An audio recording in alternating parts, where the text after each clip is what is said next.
What's going on, everybody? It's Phil here, and welcome to my WWE Crown Jewel 2025 full show review.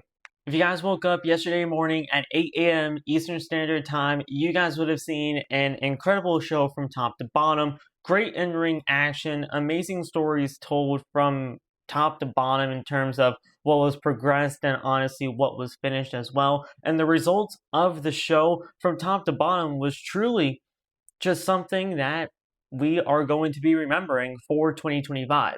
I truly do believe that Crown Jewel 2025 will go down as one of the top 3 PLEs of the year so far, or at least it's in that range of PLEs that we have been presented by WWE this year. And with this show being the second WWE PLE under the ESPN umbrella, we knew that WWE had to hit it out of the park, considering the first one, which was WrestlePalooza, didn't work out all that great.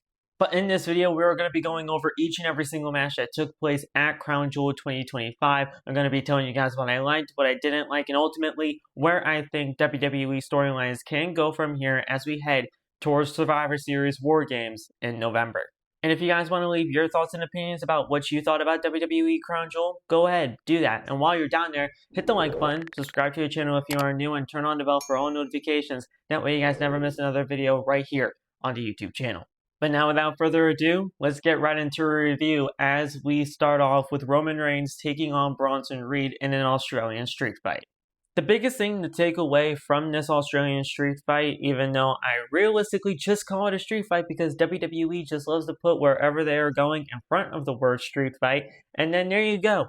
That's your stipulation. Regardless, the biggest thing that came out of this entire match is the result of this match, and that was that Bronson Reed was able to pick up the victory over Roman Reigns. He pinned Roman Reigns 1, 2, 3, and that is easily the biggest win of Big Bronson Reed's career. Now, of course, this didn't come in a clean type of way. We all saw the interferences coming from Braun Breaker, from News, so Paul Heyman was out there too. I mean, heck, there was a lot of stuff that was going on within this thing. But with everything that was happening throughout this entire situation with the Usos and Roman Reigns, and then obviously the Vision being the biggest thing on Monday Night Raw, you kind of had to expect that interferences were going to come, and they definitely did. But in terms of everything that happened here, with Bronson Reed picking up a victory over Roman Reigns, being realistically, I believe, the only second person to ever pin him in singles competition, that, being involving Cody Rhodes as well in terms of the company, that is absolutely huge for somebody like Bronson Reed. I truly believe that Bronson Reed is a made man after a victory like that, and it's because of how everything kind of turned out. We all saw that Jey Uso speared Roman Reigns into the table, obviously accidentally, of course, but that led to Tsunami from Bronson Reed to pick up the victory 1, 2, 3, and the three of them, in Paul Heyman, Braun Breaker, and Bronson Reed, were standing tall over the OTC. And it's not only just what happened as a result of this match with Bronson Reed picking up the win over Roman Reigns, but it's everything that happened afterwards as well, with Roman Reigns looking dejected in the middle of the ring, just sitting there, contemplating what the heck just happened. And then all of a sudden he looks towards his cousins and the Usos, and he just started berating them in every single way possible. He told Jimmy and Jay that he didn't want to see them until Christmas, and then after that he said, the WWE Universe doesn't even believe that I can do things on my own. I have been wanting to do things on my own. I didn't want you guys out here. So that right there is huge character development for Roman Reigns in itself, because we haven't seen that kind of version of Roman Reigns to where he wants to do things on his own, because ever since the Tribal Chief character began, obviously, the Bloodline has been helping him in every single way possible to retain the Undisputed WWE title when he held it for 1,316 days.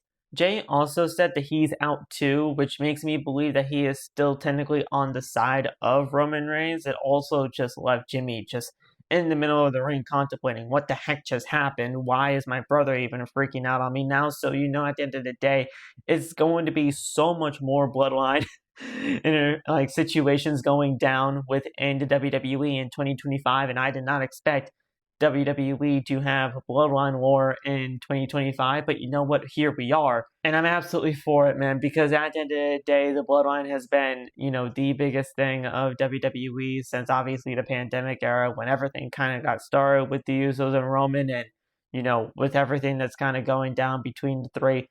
The deterioration of the relationship is truly forming right before our very eyes, and I have no idea what's about to happen next. So this is going to be great. Now, getting away from the Bloodline for a second, I want to talk to you guys about division, about Bronson Reed and Braun Breaker, because the only thing that matters to me after this match against Roman Reigns is that Braun Breaker and Bronson Reed get the World Tag Team Championships away from the Judgment Day. JD McDonough and Finn Balor do not do a single thing with those World Tag Team Championships over on Monday Night Raw. Braun Breaker and Bronson Reed can do so much more with the World Tag Team Championships, especially being a part of division, especially heading into War Games, because obviously division should at least be within the War Games match on the heel side of things. So getting division to be draped in gold with World Tag Team titles, yeah, I mean, come on. The World Heavyweight Championship, obviously the Women's Intercontinental Championship with Becky Lynch involved as well. I mean, division needs to be draped in gold. So hopefully that happens, but we'll see in due time how that all plays out. But honestly, this was a great opener for WWE Crown Jewel. Bronson Reed getting the win was obviously the right call here, and at the end of the day, it needed to happen after everything that happened at Clash in Paris. So great stuff there, and you know what? This gets a thumbs up for me. Now let's talk about the WWE Women's Crown Jewel Championship matchup between Women's Champion Tiffany Stratton and the Women's World Champion Stephanie Vaquer. Now, I'm not going to spend too much time on this match, considering this match only realistically got 10 minutes, but in the 10 minutes that Stephanie and Tiffany got, they honestly put on one hell of a match. The best part about all of this is obviously we did get a clean win at the end of the day with Stephanie Vaquer picking up the victory, becoming the Crown Jewel champion, defeating Tiffany Stratton, having the undefeated streak finally be broken for Tiffany Stratton. And, with everything that kind of happened here, this was just really well done. The chemistry between Tiffany and Stephanie were really on point. At the end of the day, Stephanie Vaquer just truly showed that she is going to be the future piece of the women's division of WWE as a whole, especially with her marketability and everything of that nature. She is just truly getting that rocket strapped onto her back, and you can clearly just tell that based on how WWE has presented Stephanie ever since coming on in from the one time that she faced Mercedes Moné back in AEW. And the finish was done beautifully as well when it came down to Tiffany Stratton trying to do the prettiest moonsault ever, ultimately missing, so that Stephanie Vaquer can hit that corkscrew moonsault that she does, which ultimately led her to pick up the victory. And it was honestly a stiff landing, but hopefully Tiffany's alright. We all know that Tiffany Stratton right now is kind of in limbo right now with the Women's Championship, but overall, very well done stuff here. And maybe, just maybe, we will be seeing that feud continue between Tiffany and Julia after all of this is said and done. When it comes down to Stephanie, who knows? Maybe she's in the Women's War Games match. I literally have no idea what is next for Stephanie Vaquer, mainly because at the end of the day, this match is really just an exhibition between two champions, and Stephanie realistically did just win the Women's World Championship. So I don't know, but we'll see in due time how that all plays out. And I thought this was just a really well done match. So honestly, just good old great stuff between Tiffany and Stephanie. So thumbs up for me right there as well.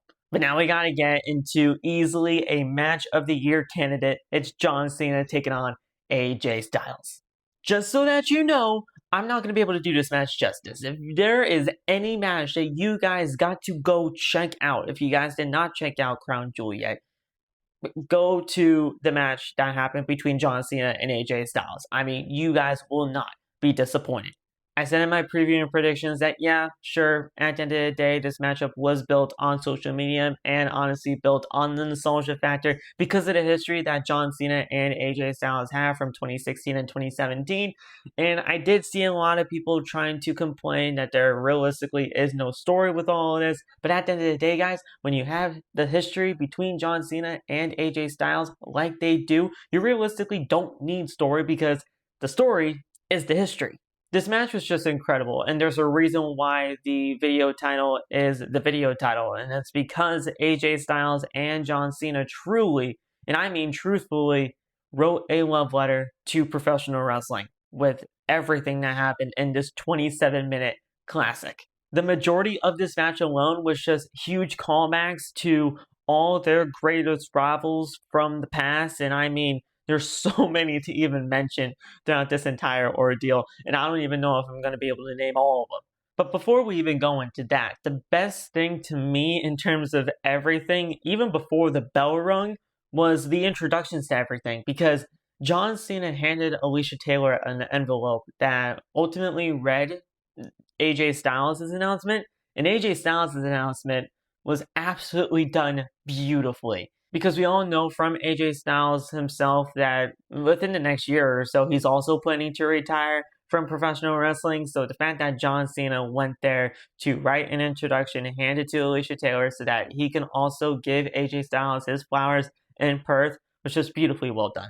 Being the definition of total nonstop action, being the undisputed ace and boss of the Bullet Club, which even caught AJ Styles off guard. John Cena wrote that he is honored to get beat up by AJ Styles one final time, and obviously he's the face that runs the place, the phenomenal AJ Styles. I mean, it was honestly just a beautifully well done introduction by Alicia Taylor, because Alicia Taylor is easily phenomenal at what she does in terms of ring announcement, but just a class act by John Cena to do something like that for AJ Styles, especially within the last year of his career as well. And AJ Styles was wearing a throwback to his TNA gear back 20 years ago, so obviously everything that was done here was just a beautiful tribute in every single way imaginable. So even before the bell rung, I already knew this was going to be something special.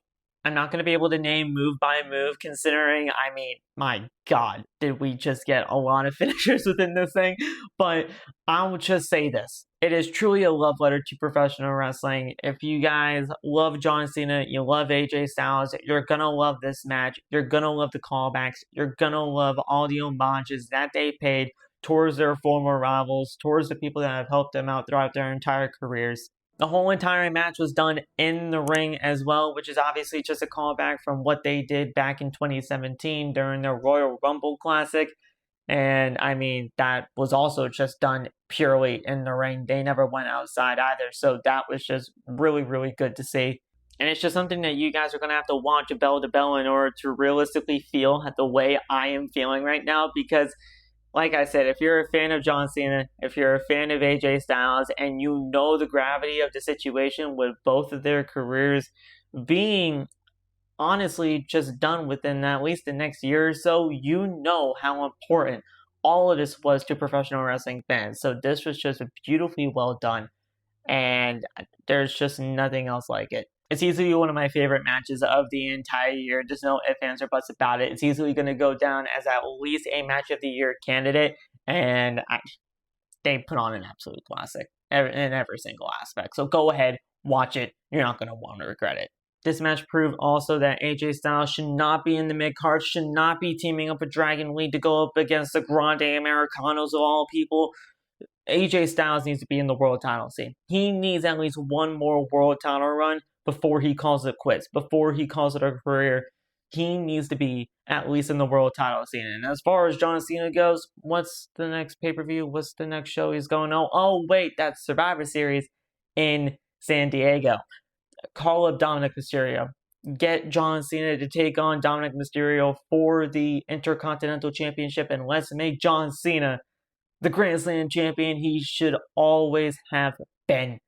Now, probably would John Cena win that match? Probably not. He'd probably put the kid over, but you know what? I still want the match. I'd like to happen. So you know what? Let's just make it happen. Alright, let's move on to the next match, which was the Kabuki Warriors taking on Rhea, Ripley, and Io Sky in tag team action.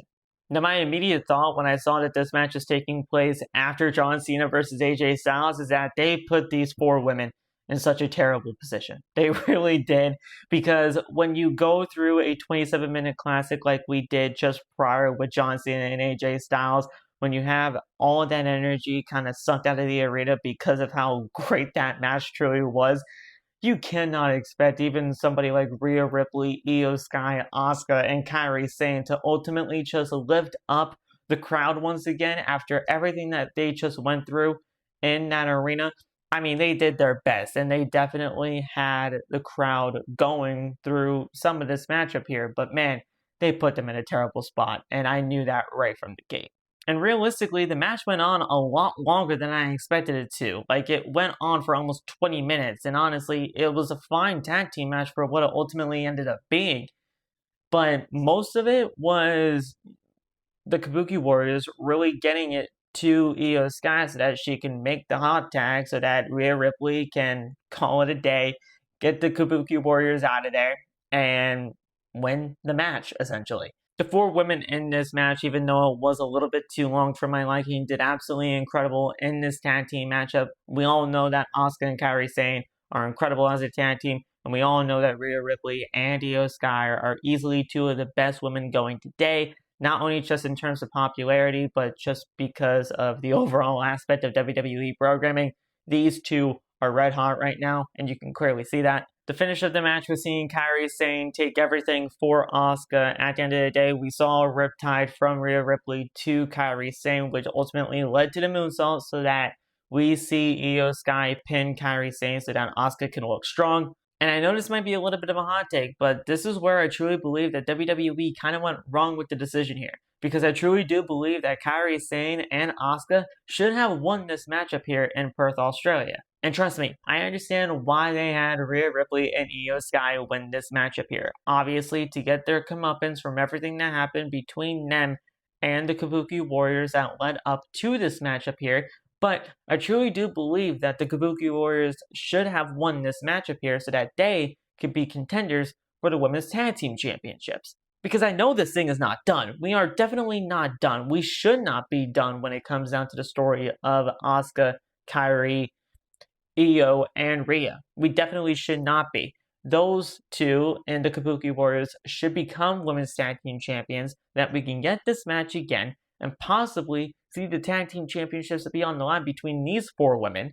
Asuka throughout that entire time can be even more abusive towards Kairi Sane, which ultimately just gets more sympathy on her to turn on Asuka in the end, ultimately becoming a huge babyface in the process when they ultimately lose the Women's Tag Team Championships. To me, I feel like it just makes all the sense in the world to make that happen, but I don't know. I mean, I guess we'll see if that actually still does come to fruition, but I truly do believe that with a win here, that would have made so much more sense. But we'll see how it all plays out. I realistically don't know what happens now, especially when it comes down to women's war games, because honestly, I thought at least some of these women would be involved in there, so we'll see in due time, but let's move on to the main event, which was the Men's Crown Jewel Championship matchup between the undisputed WWE Champion, Cody Rhodes, and the World Heavyweight Champion, Seth freaking Rollins. First of all, I have to say, I absolutely love this match from top to bottom. I think this was really well done. I don't know where I would rank this in terms of where I would put this in the 4 matches that Seth and Cody have had against each other.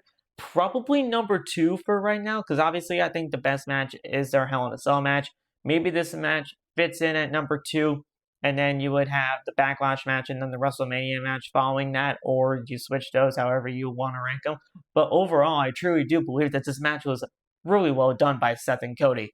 And the reason why I love this match so much is because of all the stuff that happened within this thing. I mean, we saw incredible, crazy spots that I didn't even think were even possible. I mean, we saw a coast-to-coast headbutt by Seth Rollins, a man that honestly could have leaped out of the ring if he wanted to.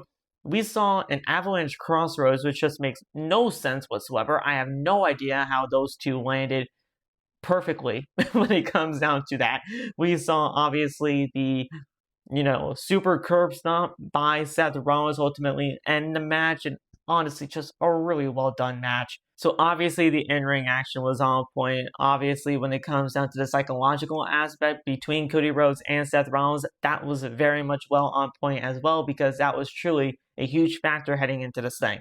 I mean, we have Cody Rhodes' cool, calm, collected demeanor towards this matchup and Seth Rollins, because he's faced him 3 other times before and he won all 3 of those times, versus Seth Rollins' obsession of trying to slay the demon that he has been trying to slay ever since Cody came back to WWE. I mean, it's just a perfectly well done story.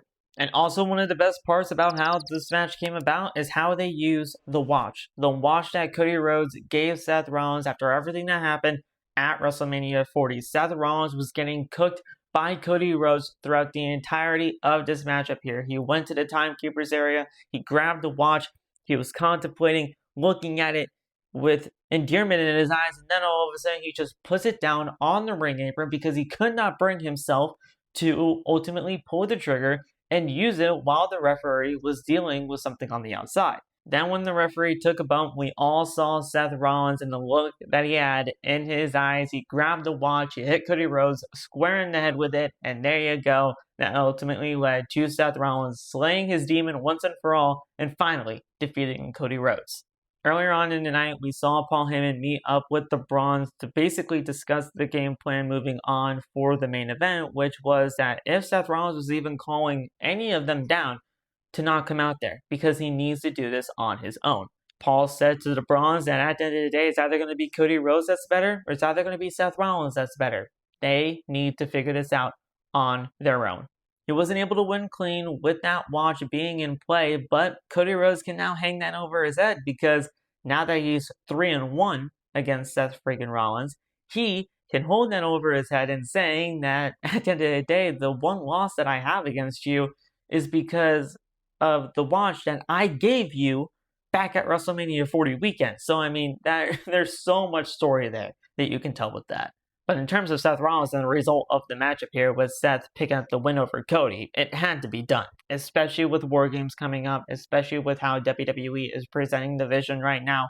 You need to have division's leader, Seth freaking Rollins, winning this matchup here, not just because of what the World Heavyweight Championship means, not just because of what the match truly meant for the future of WWE as what, they were kind of predicating throughout this entire match, but the fact of the matter is, it just needed to happen. Seth Rollins needed to pick up a victory over Cody Rhodes eventually, and I'm glad it happened today. Or yesterday, by the time you're seeing this. My bad. Simply put, Cody Rhodes and Seth Rollins are true wrestling soulmates, and this was just easily an incredible main event to end what was an awesome WWE Crown Jewel. That's it, guys. Those are my thoughts for WWE Crown Jewel. I thought the entire show was done very well. The in-ring action from top to bottom throughout the entire night was incredible. And honestly, there was just really not that much to complain about for this show. I mean, obviously, this is a huge improvement from the first WWE PLE under ESPN, that being WrestlePalooza. And honestly, I don't realistically think that WWE could have done any worse. So we'll see in due time what WWE has in store for the next PLE, which is, of course, Survivor Series War Games. So, guys, let me know your thoughts down in the comment section below about what you thought about Crown Jewel. Leave a like, subscribe to the channel if you are new, turn on the bell for all notifications, and I'll see you in the next video. Have a good one, stay safe, God bless, and peace.